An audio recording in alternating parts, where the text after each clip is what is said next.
Okay guys, welcome back to the channel. So unfortunately we were supposed to be in Palm Springs this week. Yep. Not often, Mikey, there is a big deal made about a shaft launch. I don't think we've actually made a trip out to California or to Florida or anywhere where these product launches occur for anything other than an Equipment. equipment manufacturer launching a new line. Yeah, and we unfortunately enjoyed the snow instead. Yes, but Ventus is a different beast. Yeah. Since it launched, in the time you've been in the industry, have you ever seen a more successful line? No. I mean, I remember Ventus coming out. We saw it early 2019. Yep. I played Ventus 2019, and we didn't really hear much about it. And then all of a sudden, the tour took a hold of it. And when you go through the build shop, there's a ton of Ventus being built still, which is impressive. We talk about it all the time in the industry right now. The buzzword is stability. Yeah. Velocore, that material that was in the original Ventus was all about stability. It was the high MOI shaft, if there's such a thing.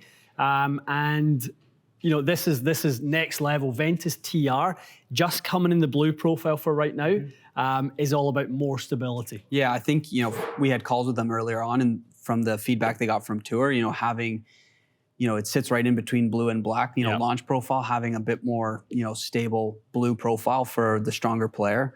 Having that material, that spread toe in there, it doesn't increase weight. A lot of times you get these Tour X shafts, they feel heavy. Yeah. And this is providing still that comfortable weight and super, strong and stable, which is exciting. It's moved a little bit towards more towards the black. If you look at the specs, last year Ventus Blue 6X was 3.1 torque.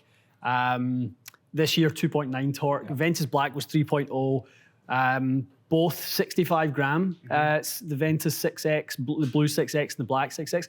The new one's 68 gram. So there is a little uptick in weight. Yeah. Obviously, there's some additional weight from this new material that's in there. So generally, we see that as a stabilizing feature. Yeah. The more weight that we have in there is going to obviously add to the stability of that shaft. Definitely. We have our good pal here, RB, who's going to do the testing for us. You're a Ventus Blue player, RB? Yes, yeah. I've used the Ventus Blue in a number of different drivers, and today I get to try it in the new Stealth. Love that. I mean, I love that we're trying it in that, because that's not a head that you've ever hit any shots before tonight with as well. Nothing. This is literally the first time I've had it. So what do we do? We're going to run through some original blue, Ventus Blue. We're going to run through black as well, and then we're going to give you TR to hit and try and see if you can kind of place it. How does it feel, in terms of the handle in transition? People always want to know, a little bit about why we talk about this three parts of the shaft: the butt section, the midsection, the tip section. What does loading even mean? What is deflection and kind of load profile? What is all that sort of stuff? Let's see if we can talk a little bit about that tonight and get into a little bit the technical part of the shaft manufacturing. I think the biggest thing for me is having used both the blue and the black. Yeah, you have, that's right. I noticed maybe it's subconscious, but I feel like there are times when I almost want to change my tempo a little bit to feel like I'm loading it. Yeah. And that's why, although I used both the blue and the black and I stuck with the black for a while, I actually went back to the blue just because I felt like I timed it just a little better with my tempo and kind of my transition. And so if this fits right in the middle like it's kind of supposed to with a little extra stability in the handle, it's this is right up my alley. Yeah. Truth be told, I mean, black is really reserved for the heavy hitters, right? So, I mean, look at Rory. Rory now has Ventus Black in all three of his new Stealth woods. He has the 6X in the driver, moved down from the 7X. He is playing 8X in his 3-wood and 9X in his 5-wood. He's obviously one of the quicker, stronger players out there, and to play all three in that is quite something. I mean, back to fitting. The people that are getting into that is okay. They might not strike you like Rory, but similar speed and something that can kind of control that ball from going all over the place. Absolutely. Okay, let's start with the original Ventus, and then we'll get some others in your hands.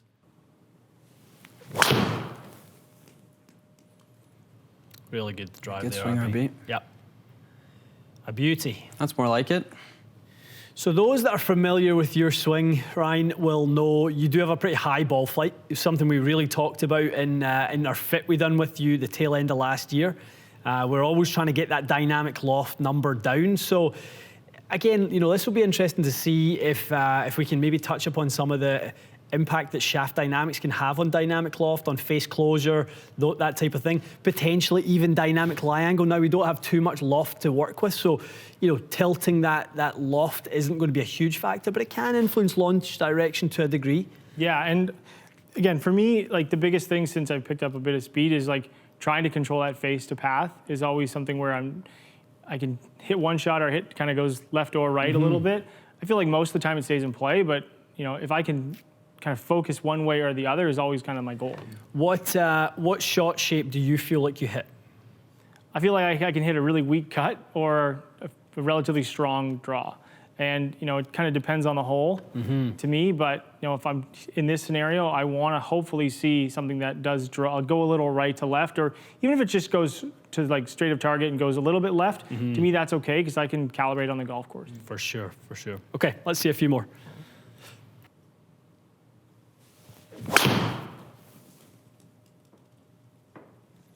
Yeah.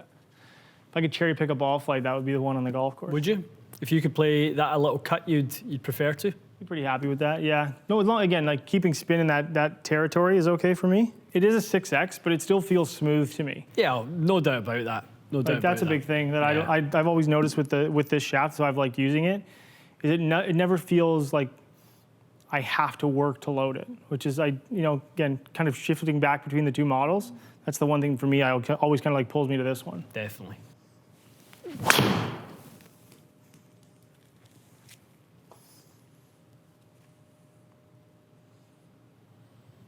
It's a pretty decent one there as well.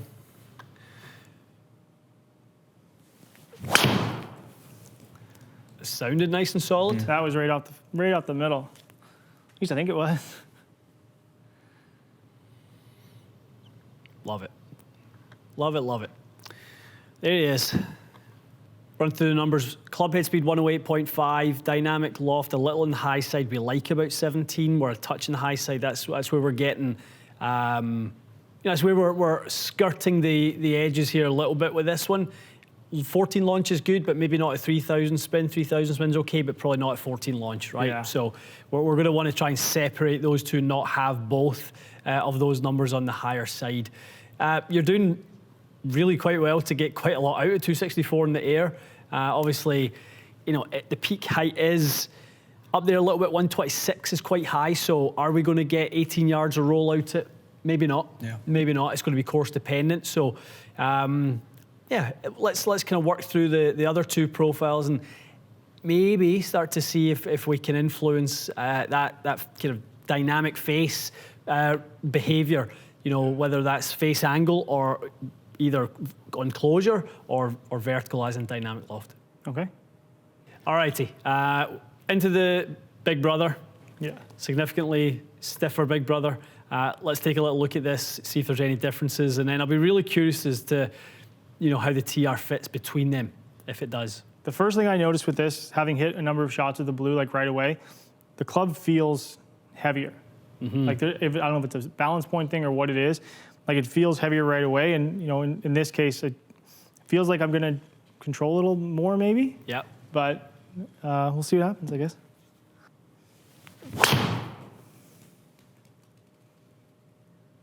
Immediately flatter, wasn't it? Yeah.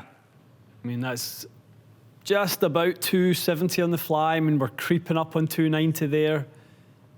Excellent. Sample size of 1, but immediately we're seeing a flatter launch angle, less spin. It was more left, so we could call it face closure. We'll see. Good. Really good RB. There's something about this one that makes me feel like I can be a little bit more aggressive with it. For sure. Yeah. And that's a call it a next level skill in the fitting bay. How can you influence the delivery with the club that you hand the player? How can you try to extract a little bit of a different layer of performance out of them? Whether that can be torque, it can be a shaft that is very, very stable, but the torque's a little higher. So they feel, okay, this isn't quite stiff. I feel like I can, move this shaft. Well, it's still stable. From a deflection standpoint, it's not going to be all over the place, but you're giving them, a little bit more comfort knowing that they're not having to swing out their boots to move the shaft. Yeah, and this is, again, I'm not I'm no Rory, let's put it that way. But this to me just feels really stable right out of the gate. Yeah, cool. See a few more. Strike. Interesting with your path RB. It's closer to a bit more square. Obviously, still quite out to in. But earlier on with blue, you were, 5-4, the odds 6 out to in. This one, again, mentally is not crazy difference in weight, but we do see it in a fit where we go a little bit heavier, maybe a little bit stiffer, and it, customer can feel the club head a bit more, and they can start to kind of drop it inside. And we're not fixing path with a shaft, but there are ways that you can kind of trick it a little bit.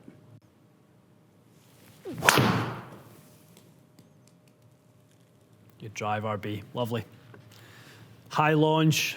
Did we use the top half of the head to get a little bit of the launch conditions out of that one? It felt like it. I mean, this is interesting because I haven't hit this driver yet, but it definitely felt like I was higher on the head. I can feel it on the face. I know some people were talking about that, but. One of the first things I felt when I hit stealth, and actually having watched quite a lot of reviews on it, it does have a bit of that higher launch, kind of lower spin look to the flight. Obviously the carbon face, the big story is around ball speed and ball speed retention, in different parts of the head. But I do think there's maybe something at play there with the CG probably is a little bit lower. In a centered strike to me, actually I feel a little bit of deflection in the top half of the head. It's something like that one there. I could hear that one was high. It really wasn't all that high, but you could certainly hear a different pitch when you hit it up there. Okay, you talked about the black. Immediately in your hand, it felt like it was heavier. We kind of know from the gram weight. If it was minor. What do you get from this one? More towards the blue. Okay. To me, that's where it feels. Again, I think overall, it does. I mean, black immediately felt heavier than this. Yeah. So this does, to me, feel more like the blue, just from a static weight kind of feel. Cool. Okay, let's make a couple moves with this one. That's better. Yeah, atta boy.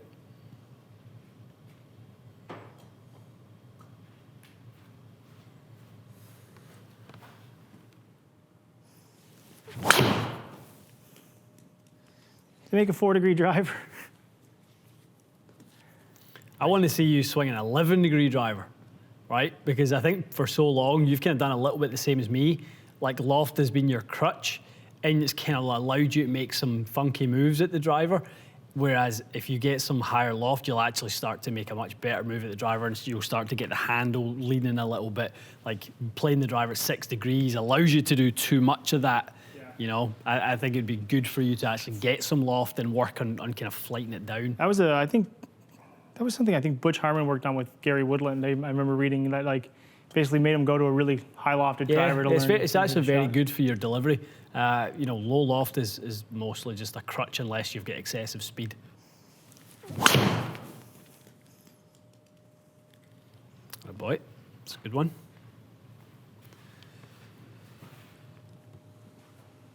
Working up a sweat, RB.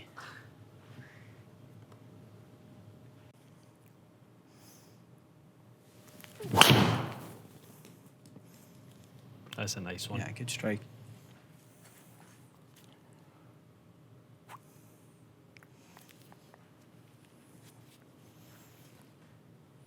Okay, RB.